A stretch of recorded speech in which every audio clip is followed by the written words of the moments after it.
This morning, we are here in Busia County. You see that's how they are emboldened and they are solidified. So we will work closely with leaders here and hope that we can get full cooperation from leaders in office and those who are aspiring so that we can be able to deal with this kind of gangs. The other problem we've had here was, in the recent past, was robberies.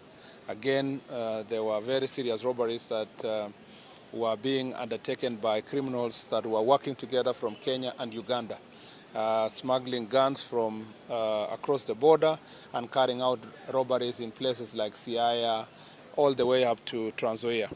And I'm happy that the main suspects were arrested this year. They are now in remand and the court process is ongoing, and those guns were confiscated, and I'm happy that as a result of that, we've never in the recent past faced challenges related to robberies and robberies with violence. And I'm happy that this work is ongoing, but it requires eternal vigilance to make sure that these issues are sorted. On the question of illegal fishing in the lake, of course, we continue making sure that the fishermen who are fishing in our lake are using the right nets, they are doing the right, they are licensed, and the ministry responsible, which is for maritime affairs, is doing everything to ensure that the fishermen are also sensitized on the best methods of fishing. We also know that there have been in the past complaints from fishermen from Kenya in relation to being harassed by security officers from neighboring country. I'm happy that since the advent of the Coast Guard, most of these issues have been sorted through cooperation with our counterparts from the Uganda, and some of these few errant officers who were harassing our fishermen have since some were arrested, and we thank the Ugandan government for cooperating with Kenyan government to make sure that the fishing in the lake is peaceful. We still have challenges because of the vastness of the lake, and the security brief I've received requires that we increase our presence in the lake by ensuring that we invest in more equipment, including boats, but also in terms of personnel. And as we go into the recruitment period, we will put into consideration this very important team of Coast Guard to make sure that the lake is secured, and we have a working partnership with our friends in Uganda. I must say that most of the success we have achieved on security issues in such a border county was because of the good working relationship with the government of Uganda. We want to thank the regional district commissioner of Uganda on the across the boundary for the cooperation he has with our county commissioner, and we want to believe that as we go ahead, as Kenya and Uganda and as East Africa community gets greater solidification, we will also harmonize our legal framework to make sure that those things that are illegal in Kenya are also illegal in Uganda and vice versa. Because sometimes we are here enforcing law on certain, say, illicit brews or any other offense, which may not be an offense on the other side of Uganda, and then becomes a challenge because it's one community living as a cross-border.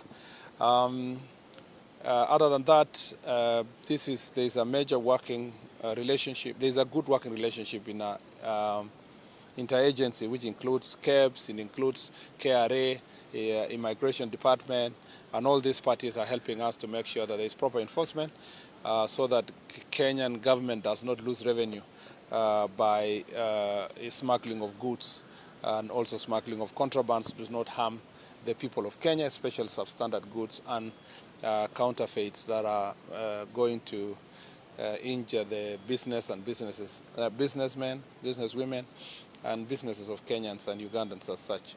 We believe in good working relationship, and we have this continuous collaboration with Uganda government, and we have sector working groups. We have good collaboration. As you know, President Museveni was here just a few weeks ago actually, and this cooperation is helping us to make sure that we deal with security issues which are cross-border.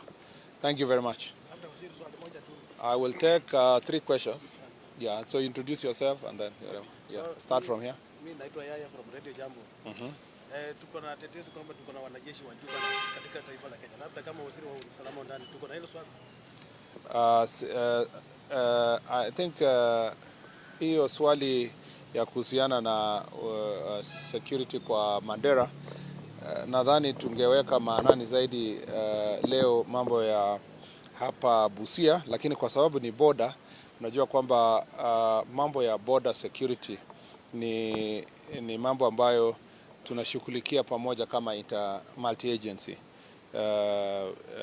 Department of Defense, internal security na other departments tunafanya kazi pamoja.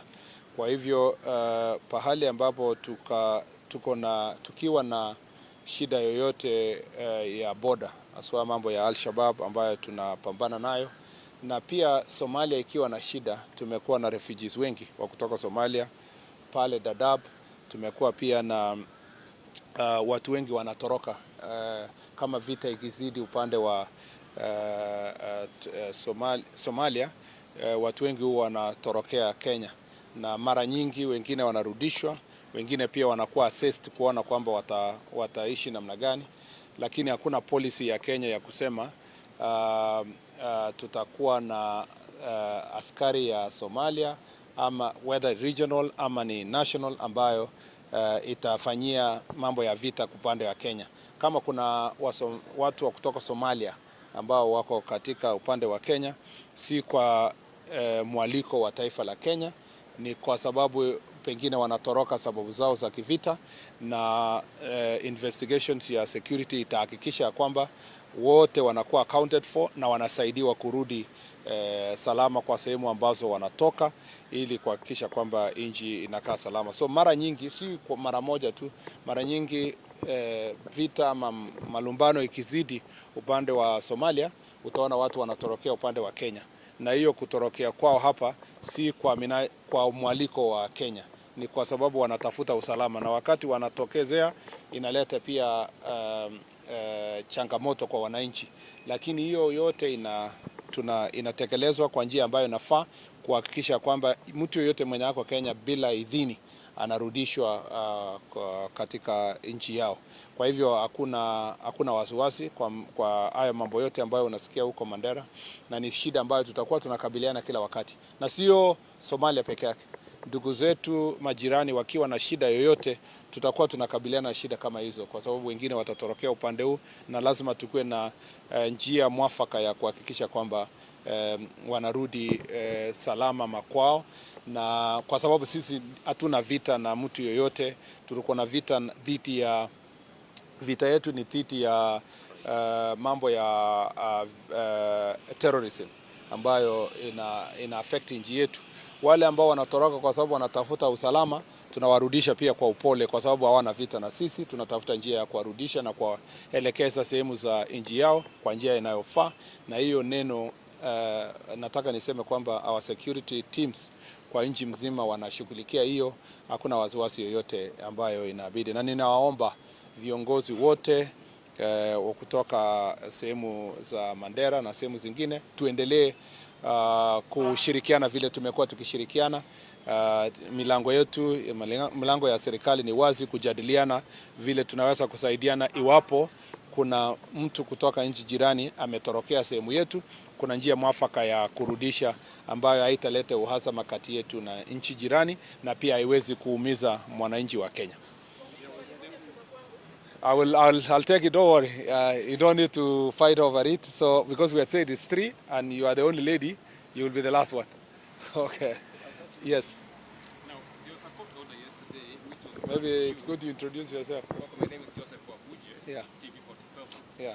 Now, there was a court order yesterday which was barring you from absorbing new graduates officers, but instead focus on the in-service graduates. What is your take on it? I haven't seen the proper content of that court order, so we will of course analyze, and then court orders are there to be complied with, so we will go through it and see how best we are going to comply with it, and if it is If it is, it may be an order that can help. We will see how to do so. If we don't agree with it, of course there are proper processes of appeal. But I also doubt that it was an order against the Cabinet Secretary. If there is any order, because the Cabinet Secretary has no role in absorption of police officers and so forth, so it must have been one of the agencies, either the Commission or the Police Service. Will check where the order, what the orders are, and who are they directed to, and then we will find the best way to comply or to appeal if need be. Yes. Allow me to take you back to Mandera. Number one, the allegations have been actually raised by politicians, including the governor from Mandera. As the government, are you confirming that those allegations are actually true? And then number two, Allegation of? Sorry. the Jubaland forces presence in Mandera. And then number two, it was also alleged that those forces have occupied actually a school, displaced people from the students. Then of course, caused displacement of people because of fear. They ran away. So in that situation, then they affected the lives of people in Mandera and the neighboring counties there. As I said, every time there is a conflict in the Somalia side, it definitely spills over, especially if it's Bulahawa and the towns across the border. It affects Kenya. And remember that we have a good working relationship with Somalia as a country. And so when there is those challenges, there's citizens who feel endangered run from the neighboring country run to Kenya. But we cannot confirm now whether there were forces of where, who they are. It's only until you do proper security analysis